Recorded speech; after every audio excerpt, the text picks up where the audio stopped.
तो आज ज़्यादा समय हम नहीं लेंगे क्योंकि हमारे बीच मुख्य अतिथि के रूप में आए हुए हैं। तो एक बार हम सौरभ सूर्या का परिचय दे दें। प्रांतीय युवा प्रकोष्ठ जो पटना में चलता है, वहाँ के जितने भी कार्यक्रम होते हैं सभी में बढ़ चढ़ करके हिस्सा लेने वाले हैं। जैसे आप देख लीजिए नुक्कड़ सभा हो गया, तो नुक्कड़ सभा में चलती भीड़ को रुकाने का काम इनका, एक आवाज जो बुलंद आवाज है उसके दम पर जो चलता हुआ सड़क में भीड़ होता है, सारे लोग रुक करके सुनने के लिए तैयार हो जाते हैं कि आखिर ये बंदा यदि कोई बोल रहा है तो कोई वास्तविकता बोल रहा होगा। उस तरह के व्यक्ति आज हमारे बीच हैं।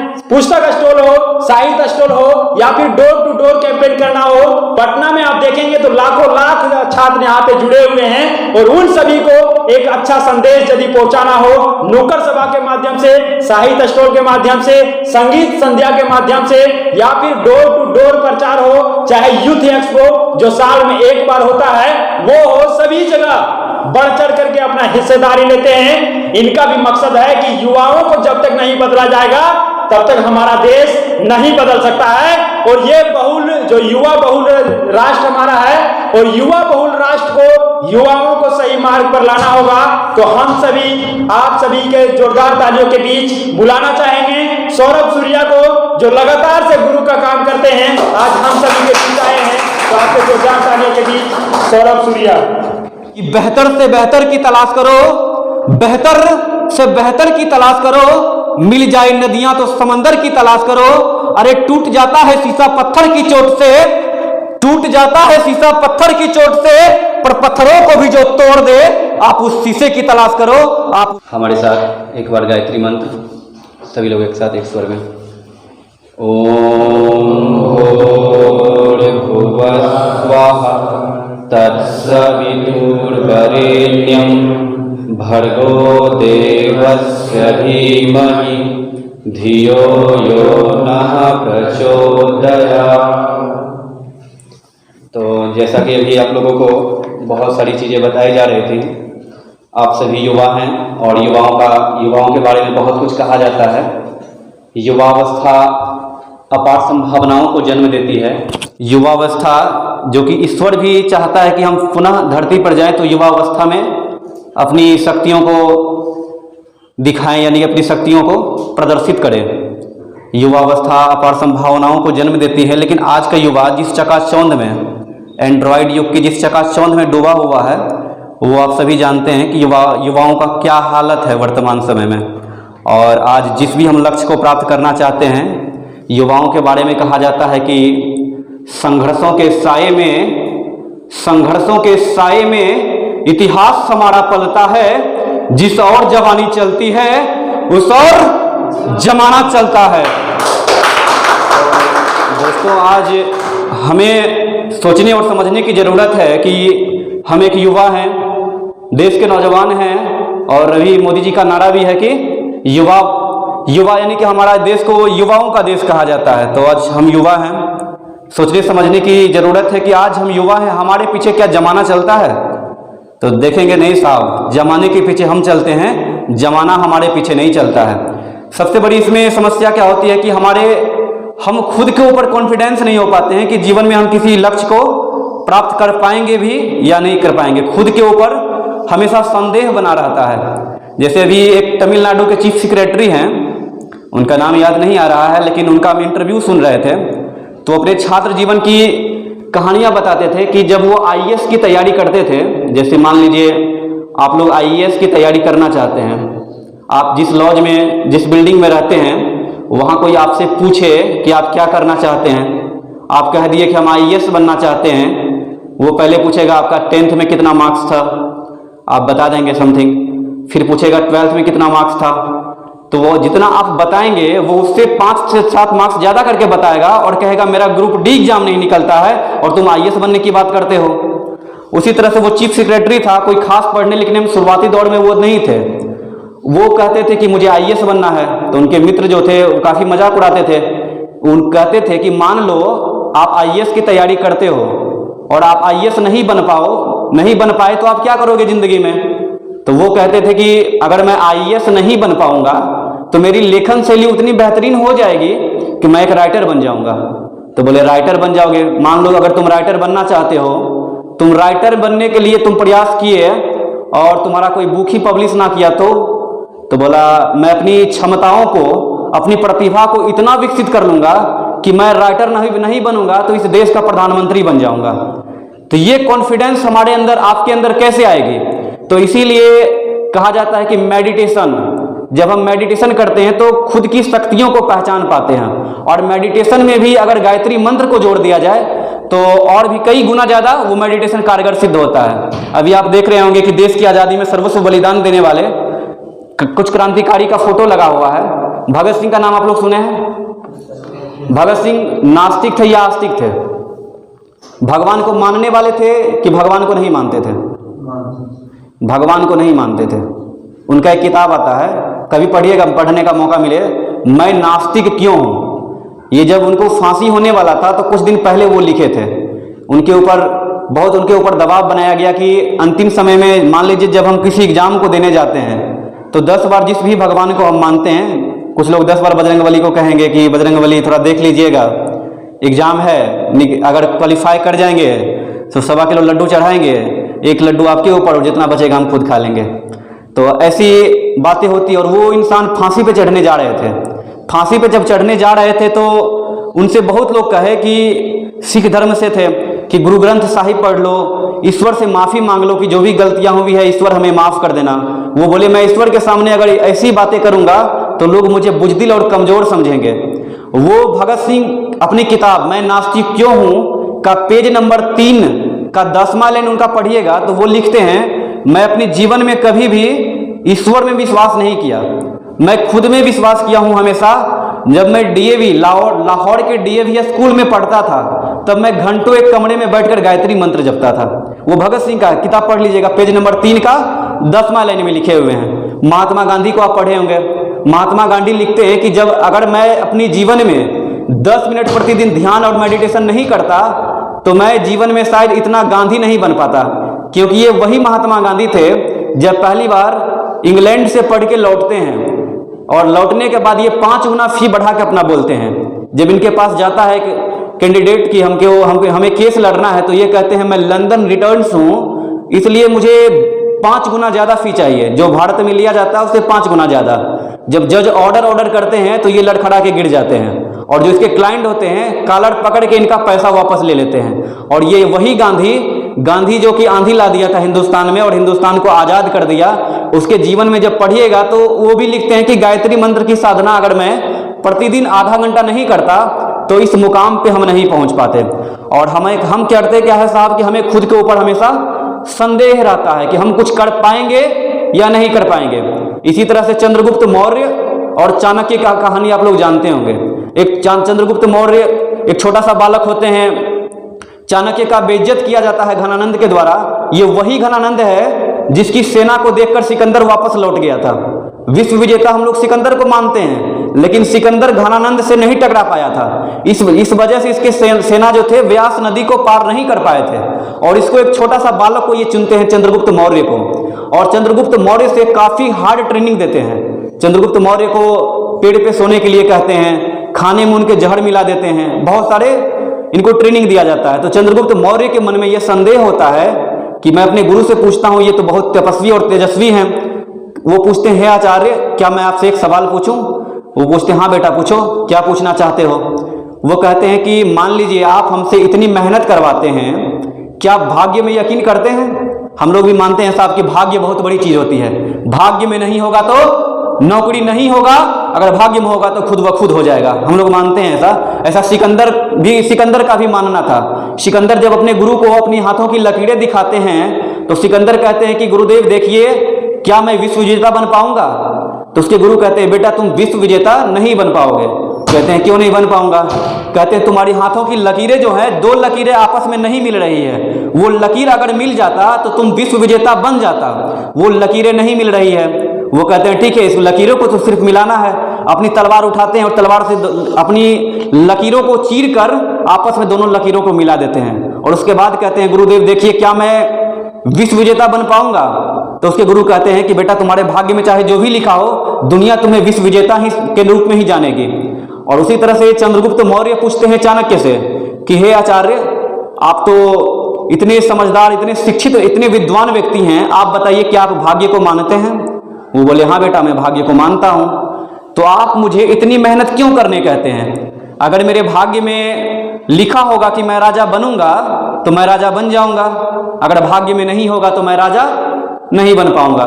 कहते हाँ बेटा, हो सकता है तेरे भाग्य में लिखा हो कि अगर तू मेहनत करेगा तो राजा बनेगा, और अगर मेहनत नहीं करेगा तो राजा नहीं बनेगा। कहते ठीक है आचार्य, मान लीजिए हम मेहनत किए, हमने प्रयास किया, फिर भी मुझे असफलता मिली तो मैं तो निराश हो जाऊंगा, तो मेरा क्या होगा? मान लीजिए हम लोग अभी किसी चीज का तैयारी करते हैं, लाखों की नहीं करोड़ों की संख्या में फॉर्म भरे जाते हैं और हजारों की संख्या में सीटें होती है।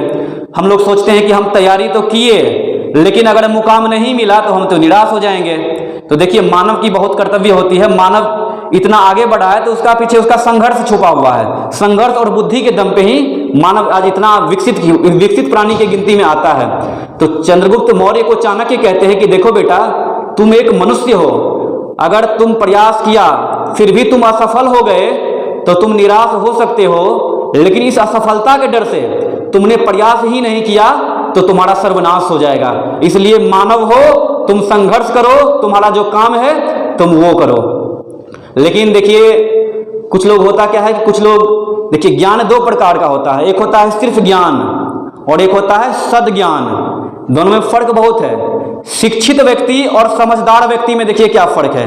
शिक्षित व्यक्ति जो सिर्फ जिनके पास शिक्षा होगा, करोड़ों के घोटाले कर देते हैं। इसी झारखंड की एक अभी आईएएस बनी थी, सबसे कम उम्र की आईएएस बनी थी, और जब वो घर पे छापा पड़ा तो कई हजार करोड़ रुपया उसके घर से निकला था और आज जेल में बैठी हुई है। तो शिक्षित थी लेकिन समझदार नहीं थी। तो कुछ लोगों को कभी कभी ज्ञान का घमंड हो जाता है। जैसे आप किसी को बताइएगा कि मंत्र से ये फायदे होते हैं, गायत्री मंत्र हम करते हैं, जुड़े हुए हैं, तो बहुत सारे लोग अलग अलग तर्क देते हैं। तो इसी तरह से एक इंसान था, उसको अपने ज्ञान पे बहुत घमंड हो गया था। उनको लगता था कि मेरा ज्ञान, हम सर्वोपरि हैं, इसमें हमसे कोई टक्कर नहीं ले पाएगा। काफी पढ़े लिखे पीएचडी किए हुए इंसान थे, पीएचडी किए हुए थे। एक बार उनको नदी पार करना था, वो जाते हैं, नाविक बैठे हुए होते हैं, नाविक से कहते हैं, नाविक बेचारे गंजी बांध के चुपचाप बैठे हुए होते हैं नाव पे, कहते हैं कि सुनो मुझे नदी पार करवा दोगे? कहते हैं हाँ साहब मैं आपको पार करवा दूंगा, आप बैठिए।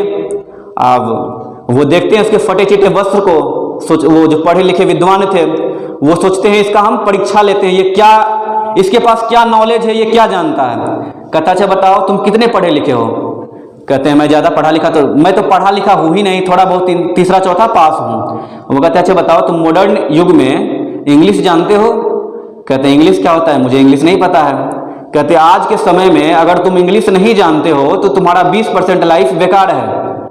तुम्हारे पास जो जीवन है मात्र 80% है, तुम अपने जीवन का 80% भाग ही उपयोग कर पाओगे, क्योंकि इंग्लिश तुम नहीं जानते हो तो तुम्हारा जीवन 20% व्यर्थ है।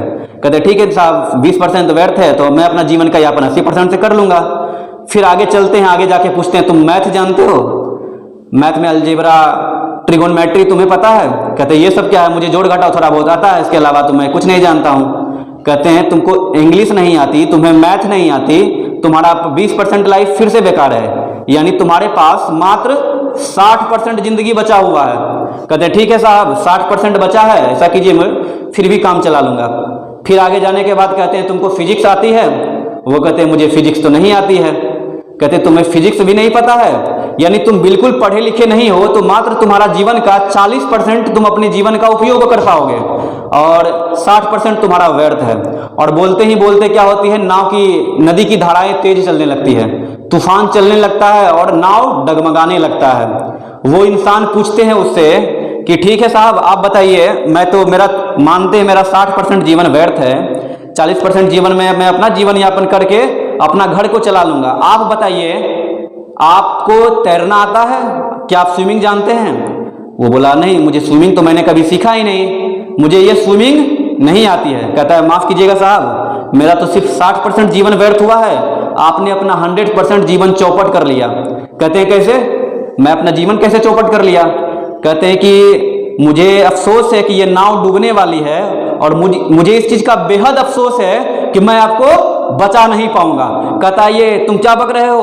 कहता है ये साहब आपने अपना 100% जीवन व्यर्थ कर लिया। जिस नाव में जा रहे हैं ये नाव डूबने वाली है और नाव डूब जाती है और वो नाविक जो होते हैं वो तैर कर पार कर जाते हैं, वो जो ज्ञान का घमंड लिए बैठा रहता है उसी नाव में डूब जाता है। इसी को हम कहते हैं दो शब्दों में कि वक्त की मार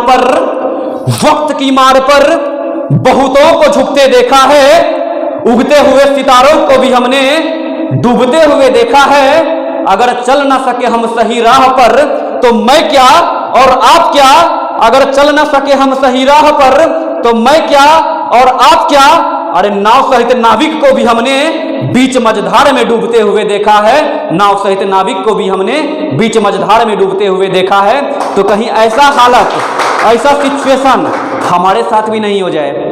इसका मतलब क्या हुआ साहब, हमारे साथ ये कैसे हो सकती है, नाव वाली घटना हमारे साथ कैसे घटेगी? तो नाव वाली घटना नहीं है साहब। आज देखिए क्या होता है कि छोटा सा एग्जाम में कोई इंसान अगर फेल कर जाता है, अगर उसके जीवन में अध्यात्म नहीं है, अगर वो इंसान मेडिटेशन या अध्यात्म से, स्पिरिचुअल से नहीं जुड़ा हुआ है, तो आज वो सुसाइड कर लेता है। आज मानसिक रूप से युवा इतनी कमजोर हो चुका है कि आज छोटी छोटी समस्याओं को लेकर वो तनाव में जीता है, छोटा मोटा समस्या को लेकर लोग तनाव में चला जाता है। लेकिन उससे हम कैसे बचेंगे? उसी के लिए बताया जाता है कि मेडिटेशन, और मेडिटेशन में जब आपका गायत्री मंत्र शामिल हो जाता है तो कई गुना ज़्यादा आपका पावरफुल ये मेडिटेशन हो जाता है। और देखिए एक होता है बुद्धि और एक होता है सद्बुद्धि। गायत्री मंत्र हमें क्या प्रदान करती है, बुद्धि या सद्बुद्धि? सद्बुद्धि का मतलब सत्य की ओर जाने वाला। बुद्धि तो बहुत लोगों के पास होता है। मान लीजिए किसी एग्जाम को आप दे रहे हैं, उसमें 4 ऑप्शन होता है, बुद्धि लगाते हैं कि कुछ मंत्र मार के बना देते हैं। एक होता है सद्बुद्धि, थोड़ा सा सोचता है। आईएएस का एग्जाम में कहा जाता है कि कोई भी इंसान कितना भी पढ़ ले, वो सिर्फ 60% से ज़्यादा क्वेश्चन सॉल्व नहीं कर सकता है। मात्र 60% क्वेश्चन उसका बुद्धि से बनता है, 40% क्वेश्चन वो सद्बुद्धि लगा के बनाता है। तो सद्बुद्धि और बुद्धि में फ़र्क होता है। देखिए आप एक नाम जानते होंगे, एक वैज्ञानिक थे हमारे देश में, 2 वैज्ञानिक हुए इस दुनिया में। एक का नाम था Osama bin Laden. Osama bin Laden का नाम कितने लोग सुने हैं? ओसामा बिन लादेन क्या थे, एक साइंटिस्ट थे या आतंकवादी थे? साइंटिस्ट ये थे या टेररिस्ट थे? अगर हमें पूछा जाए तो टेररिस्ट वो बाद में हुए थे, पहले वो एक साइंटिस्ट हुए थे। पहले एक बहुत बड़े साइंटिस्ट थे। आप कभी ओसामा बिन लादेन के बारे में पढ़ेंगे तो पता चलेगा कि उनके पास जो क्षमताएं थी ये दुनिया में वो बहुत बड़े बड़े चमत्कार कर सकते थे ओसामा बिन लादेन। लेकिन वो साइंटिस्ट के बाद टेररिस्ट बन जाते हैं। टेररिस्ट बनने के बाद बहुत बड़े बड़े अपराध करते हैं। बहुत सारे आप लोग सभी लोग जानते होंगे कि 9/11 का हमला अमेरिका में होता है। बहुत बड़े बड़े घटना को अंजाम दिए हैं ओसामा बिन लादेन। और दूसरा हमारे हुए थे डॉक्टर कलाम साहब। डॉक्टर कलाम साहब के पास भी ज्ञान था, वो भी एक साइंटिस्ट थे, हमारे हिंदुस्तान के थे और एक पड़ोसी मुल्क पाकिस्तान के थे। वो भी, उनके पास भी ज्ञान था, उनके पास बुद्धि के साथ साथ, डॉक्टर कलाम की जीवनी पढ़िएगा तो बुद्धि के साथ साथ सद्बुद्धि था। सद्बुद्धि इसलिए था क्योंकि घंटों वो मेडिटेशन करते थे। हर दिन 45 मिनट वो लिखे अपनी जीवनी में कि मैं मेडिटेशन करता था। एक मुस्लिम इंसान होके स्पिरिचुअल अध्यात्म को मानते थे। दोनों मान लीजिए, कहा जाता है कि जब हम इस दुनिया से चले जाते हैं तो ऊपर में हर चीज़ का हिसाब होता है। हिसाब तो ऊपर में होगा। दोनों लोग जाते हैं, ओसामा बिन लादेन से पूछा जाता है। ओसामा बिन लादेन जिस दिन दुनिया छोड़ता है, पूरी दुनिया उसके मृत्यु पे थूकता है कि अच्छा हुआ एक दुनिया का एक बोझ कम, धरती का बोझ कम हो गया। वो जाते हैं ऊपर जाने के बाद भगवान पूछते हैं कि बताओ तुम इस धरती पर गए, तुमने क्या क्या किया है? कहते हैं कि मैंने आपका सबसे अच्छा काम किया है। भगवान को कहते हैं कि मैंने सबसे अच्छा काम किया है।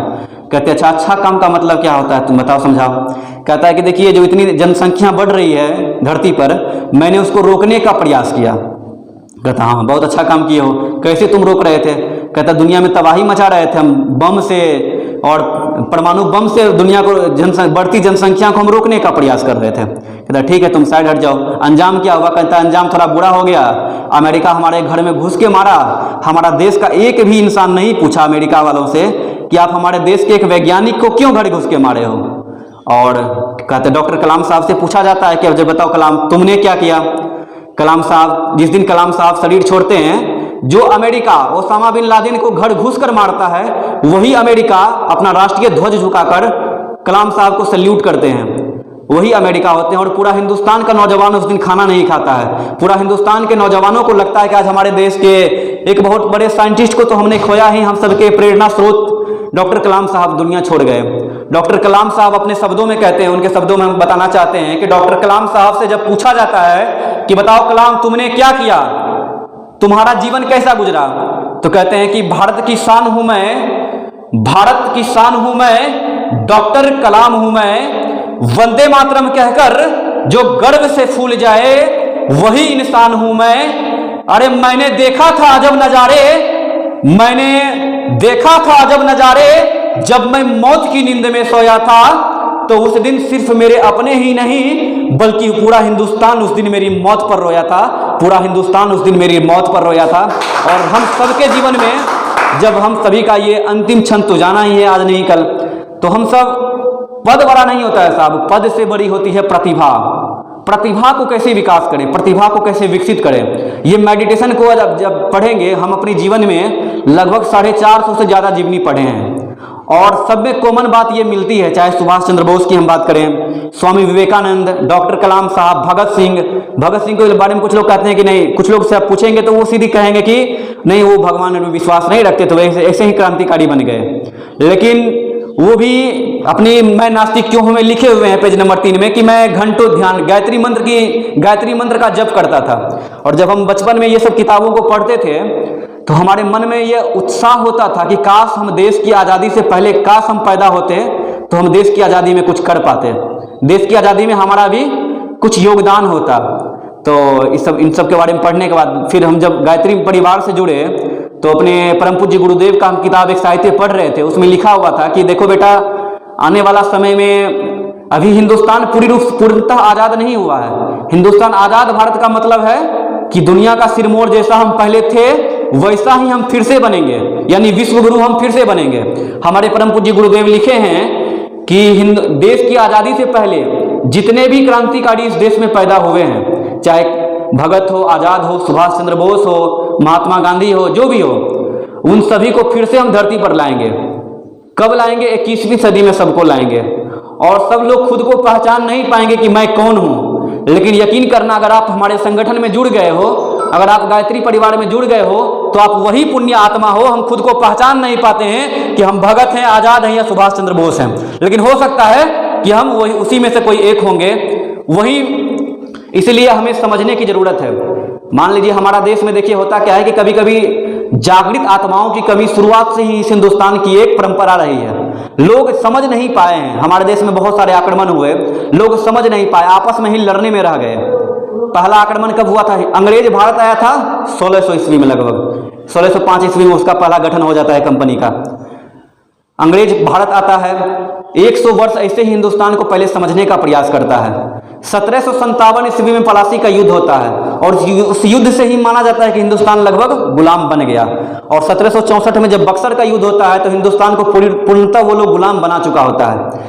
हमारे देश के राजा महाराजा को यह समझने में 100 वर्ष से ज्यादा लग गए। 1757 में पलासी का युद्ध हुआ, उसके 100 वर्ष के बाद हमारे देश के राजा महाराजाओं को यह समझ में आया कि हम लोग शायद गुलाम बन चुके हैं।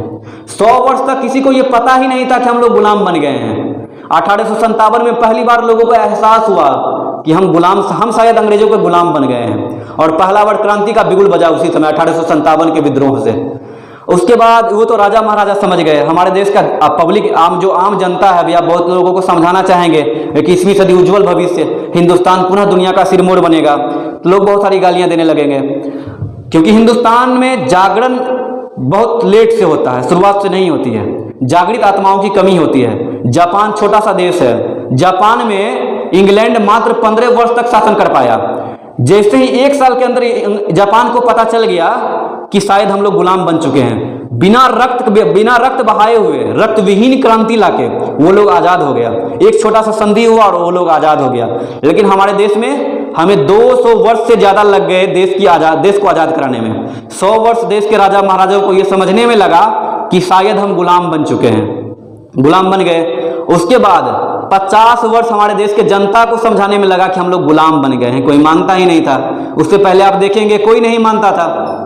पहली बार लोग कब माने? 1905 ईस्वी में, जब स्वदेशी आंदोलन हुआ, जब बंगाल का विभाजन करके पूर्वी बंगाल यानी बांग्लादेश और पश्चिमी बंगाल दोनों का जब विभाजन हुआ, तब लोगों को यह एहसास हुआ कि शायद हम गुलाम बन चुके हैं। तब लोग जाना, यानी कि 150 वर्ष के बाद हमारे हिंदुस्तान को यह पता होता है कि हम गुलाम बने हैं और हम सभी उसी हिंदुस्तान के नौजवान हैं।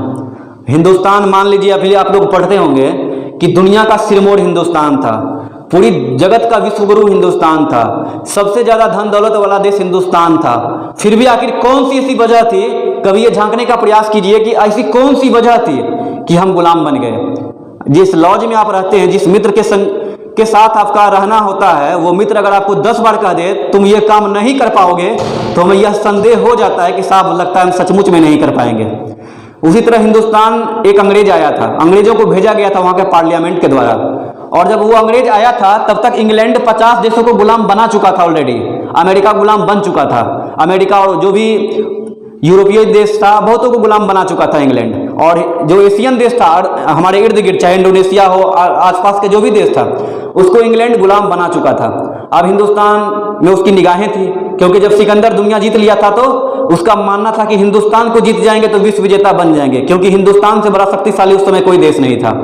उसी तरह इंग्लैंड को लगता है कि अगर हम भारत को गुलाम बना लेंगे तो हम दुनिया के सबसे अमीर देश बन जाएंगे, सबसे अच्छा सुखी संपन्न देश बन जाएंगे, क्योंकि जब पुर्तगाली पहली बार भारत आया था, आने जाने में जो खर्च हुआ और जितना पैसा में वो यहाँ मसाला खरीदा, आने जाने का खर्च मिला के, मसाला खरीदने का खर्च मिला के जब पुर्तगाल में जाके बेचा पुर्तगाल में, तो उसको 60 गुना मुनाफा हुआ था।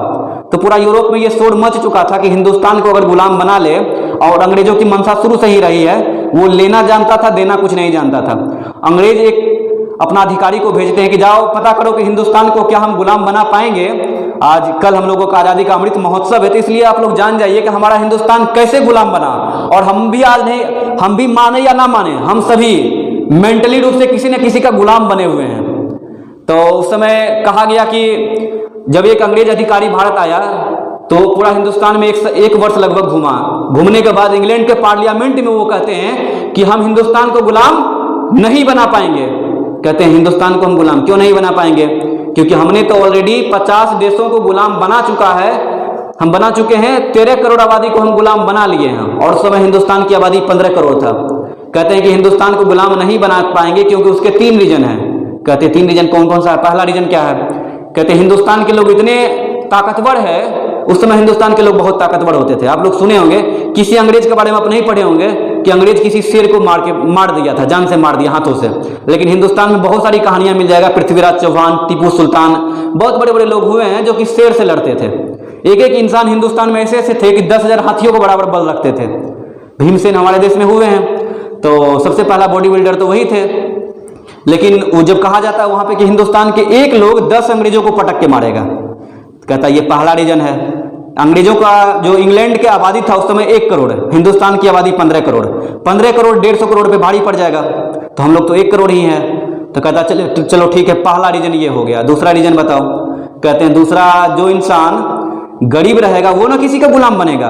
और इंडिया तो पूरा हिंदुस्तान का सबसे धनी देश है। कहता कितना धनी है? कहता इतना ज़्यादा धनी तो नहीं, इतना तो नहीं बता पाएंगे। जब हिंदुस्तान में हम कुछ घरों में गए, झोपड़ी और झुग्गियों में जब गए, तो वहाँ हम पूछे आपका घर का खर्च कैसे चलता है? बोले मैं तो बहुत गरीब हूँ, मेरे पास मात्र 5 किलो सोना रखा हुआ है। कहते ये सुन के मेरा होश उड़ गया कि 5 किलो सोना है। उसके बाद कहते हैं ये गरीब हैं। दूसरा घर जब गए तो वो बोले आपके घर में तो बहुत सोना चांदी होगा। तो कहते नहीं, ये मेरे पास नहीं, एक बूढ़ी थी। कहते मेरे पास 500 बीघा जमीन है, और उसको मेरा 2 बेटा है, उसी से किसानी करता है, और उसी से हम लोग खुद भी खाते हैं और पूरा गांव को खिलाते हैं। मैं गरीब हूँ। कहते हिंदुस्तान एक ऐसा परंपराओं वाला देश है कि वहाँ अतिथियों को वापस उल्टा पैसा दिया जाता है। हम वहाँ रेंट नहीं भरते हैं, हमें ही वापस पैसा दिया जाता है जब हम विदा होने लगते हैं। तो कहता अच्छा ऐसा बात है। कहता तीसरा कारण बताओ? कहता जो लोग अशिक्षित होंगे, जो अशिक्षा, जिसके पास शिक्षा उसको तो कोई गुलाम नहीं बना सकता है, जो अशिक्षित होगा उसी को गुलाम बनाया जा सकता है। कहते शिक्षित कितना है? कहता इतना शिक्षित है कि गुरुकुल पद्धति चलता है वहाँ पे। और उस समय हिंदुस्तान की आबादी 15 करोड़ था, लगभग सभी लोग शिक्षित थे। शिक्षित कैसे? हिंदुस्तान में अनएम्प्लॉयमेंट यानी बेरोजगारी की समस्या नहीं थी। बेरोजगारी शब्द है, इंग्लैंड का शब्द है। इंग्लैंड इस शब्द को लेकर आया बेरोजगारी। उस समय लोग नौकरी के पीछे नहीं भागते थे। उस समय हिंदुस्तान के लोग खुद कुछ ना कुछ बिजनेस, कुछ ना कुछ करते थे। कहते हैं वहाँ का गुरुकुल पद्धति चलता है, वहाँ के लोग काफी शिक्षित हैं, उसको हम कैसे गुलाम बना पाएंगे? कहते हैं तुम जाओ, हिंदुस्तान गुलाम बन जाएगा। कहते हैं हिंदुस्तान के लोग वस्त्र कैसा पहनते हैं, कहते हैं धोती पहन के रहते हैं, धोती गंजी पगड़ी बांध के रहते हैं। कहते हैं हिंदुस्तान गुलाम बन जाएगा। कहते हैं कैसे गुलाम बन जाएगा? कहते हैं तुम जाना और हिंदुस्तान के लोगों को कहना तुम किसी काम के नहीं हो, तुम गंदी नाली के कीड़े हो, तुम धरती के बोझ हो, तुमसे दुनिया का कोई काम नहीं हो सकता है। कहता है वो लोग क्या सचमुच में है? कहते हैं तुम ऐसा ही बोलना, नकारा हो, निकम्मा हो, इस तरह का वर्ड का यूज करना तुम। कहते हैं क्या वो लोग हैं? कहते हैं नहीं, लेकिन जब तुम बोलोगे वो तो वैसा ही हो जाएंगे। जैसे मान लीजिए हम किसी दोस्त के साथ रहते हैं, अगर 10 बार कोई कह दिया कि आप तुमसे नहीं होगा, तुमसे नहीं होगा, तुमसे नहीं होगा, तुम किसी काम के नहीं हो, तो हम ये मान लेते हैं कि साहब सचमुच में हमसे नहीं होगा। ओशो ने एक रिसर्च किया था इसके ऊपर कि ओशो बोले थे कि हम किसी भी इंसान को बुखार लगा सकते हैं, एक स्वस्थ इंसान को हम तुरंत बुखार लगा सकते हैं 100 डिग्री से ज़्यादा। बोले कैसे? एक इंसान उसके साथ बैठे हुए थे, उस 3-4 लोगों को सिखा देते हैं कि जब वो इंसान आएंगे अंदर तो मैं कहूँगा पहले कि आपका तबीयत ठीक नहीं है, लग रहा है आप कुछ नर्वस हो। इस तरह से उनको बोला जाता है कि आप लगता है कुछ नर्वस हो, आप सही तरीके से खुद को अति नहीं कर पा रहे हो। कहते नहीं मैं तो ठीक हूँ, मैं नर्वस कैसे हूँ? तो दूसरा इंसान के पास हो जाता है, दूसरा इंसान भी कहता है लगता है तुम्हारा तबीयत कुछ ठीक नहीं है, बुखार लगा है क्या? कहता नहीं मैं तो ठीक हूँ। जब तीसरा इंसान पूछता है तो वो कुछ उनको बुखार चढ़ने लगता है। चौथा इंसान पूछता है कि आज आपका लगता है तबीयत खराब है, तो उसको 104 डिग्री का बुखार चढ़ जाता है और उसको दुनिया में कोई ठीक डॉक्टर नहीं ठीक कर पाता है वो, क्योंकि एक मानसिक रोग उसको पकड़ लेता है। और उसको फिर से जब कहा जाता है कि तुमको बुखार था नहीं, तुमको विचारों से तुमको बुखार लगा दिया गया। उसी तरह से साहब हमारे ऊपर जब लगातार एक ही चीज को बोला जाता है तो कहीं ना कहीं हम यह मान लेते हैं कि उसी तरह से हमारे ऊपर हावी हो जाता है। अगर लगातार कोई कहे कि तुम यह काम को नहीं कर पाओगे तो हम भी यह मान लेते हैं। अब मान लेते हैं, अब संशय की हम बात कर रहे थे, खुद के ऊपर हमें संशय कैसे होता है? संशय खुद के ऊपर कॉन्फिडेंस हम क्यों नहीं रह पाते हैं जब हम किसी काम को करते हैं? क्या हम पूर्णतः उस काम को कर पाएंगे या नहीं कर पाएंगे? इसको लेकर तो देखिए एक छोटी सी कहानी के बाद हम इसको समाप्त करेंगे कि एक बार एक छोटा सा राज्य होता है, उसका पड़ोसी राज्य होता है। छोटा सा राज्य में हमला होने वाला होता है। उसकी खुफिया विभागों को यह पता चलता है कि हमारे राज्य पे जो बड़ा सा राज्य होता है जिसके पास लाखों सेना होता है और हमारे पास छोटा सा राज्य के पास हजारों का सेना और सामने पड़ोसी राज्य के पास लाखों का सेना होता है। तो रात में पता चलता है कि उनको कि हमला होने वाला है। तो पता चलता है कि कब हमला करेगा वो लोग? कहता है परसों वो लोग हमला की तैयारी में है कि परसों वो लोग हमला करेगा। आज पता चलता है रात होने वाला है, पता चल जाता है। तो वहाँ के एक विद्वान होते हैं, उनसे पूछा जाता है कि हमला होने वाला है, हम लोग क्या करें? कहीं भाग जाएं राज्य छोड़ के, क्योंकि सबका सब मारे जाएंगे। कहते हैं भागेंगे क्यों? ऐसा करते हैं, मान लीजिए आप किसी IAS का तैयारी करते हैं, आप दरोगा बनना चाहते हैं, जैसे कि अभी दरोगा का वैकेंसी आने वाला है झारखंड में, कुछ लोग दरोगा बनना चाहते होंगे, तो कुछ लोग क्या करेंगे बाद में तैयारी शुरू करेंगे। आप अगर पहले करते हैं तो आपका सफल होने का संभावना ज़्यादा रहेगा। तो उसी तरह से वो जाते हैं कि विद्वान जो होते हैं वो कहते हैं कि ऐसा करो, वो लोग परसों हमला करने वाला है, क्यों ना हम लोग आज रात में ही उसके राज्य पे हमला कर देते हैं। कहता है ये क्या है? तो आप मरने वाला बात करते हैं, रात में हमला करेंगे तो हम लोग सभी के सभी मारे जाएंगे। कहते हैं देखो भागने से बेहतर है वो लोग परसों हमला करेगा, 2 दिन के बाद। 2 दिन के बाद वो लोग पूरा अस्त्र शस्त्र के साथ आएगा और हम लोग निहत्थे रहेंगे। अभी मौका अच्छा है, वो लोग 2 दिन का बाद का तैयारी कर रहा है, क्यों ना रात में हम लोग जाएं उसके राज्य पे आक्रमण कर दें पूरा हथियार के साथ। वो लोग निहत्था रहेगा और हम लोग उसको मार के चले आएंगे। कहते हैं ठीक है ऐसा ही करते हैं। राजा आदेश देता है, सभी सेना उसका तैयार हो जाते हैं। अब सेना को नदी पार करके जाना होता है, एक जहाज लेके जाते हैं। जहाज को जब पार करते हैं तो इसका सेना सब डरा हुआ होता है कि क्या होगा, जिएंगे मरेंगे, पता नहीं क्या होगा। तो जाने के बाद वहाँ उस राजा हुक्म देता है, आदेश देता है कि जिस जहाज पे बैठ के हम लोग आए हैं उस जहाज को आग लगा दो। कहते हैं क्या बात करते हैं साहब, जहाज को कैसे आग लगा देंगे? जहाज को आग लगा देंगे तो हम लोग जाएंगे कैसे? कहते हैं जितना हम कहे हैं बस उतना ही करो, जहाज को आग लगा दो। जहाज को आग लगाने का हुक्म देता है, उसका सेना आग लगा देता है। उसके बाद वो राजा कहता है अब तुम्हारे पास 2 ही ऑप्शन है, या तो मरो या फिर मारो, क्योंकि अगर मर गए तो शहीद कहलाओगे, अगर उसको मार दिए, अगर जीत गए तो उसी का जहाज लेकर हम लोग वापस जाएंगे। अब भागने का तुम्हारे पास कोई साधन नहीं है। और वो लोग लड़ता है, घंटों लड़ाई चलता है, रात भर लड़ाई होता है। और ये लोग क्योंकि इसके पास कोई दूसरा अपॉर्चुनिटी नहीं था, भागने का संभावना खत्म हो गया था।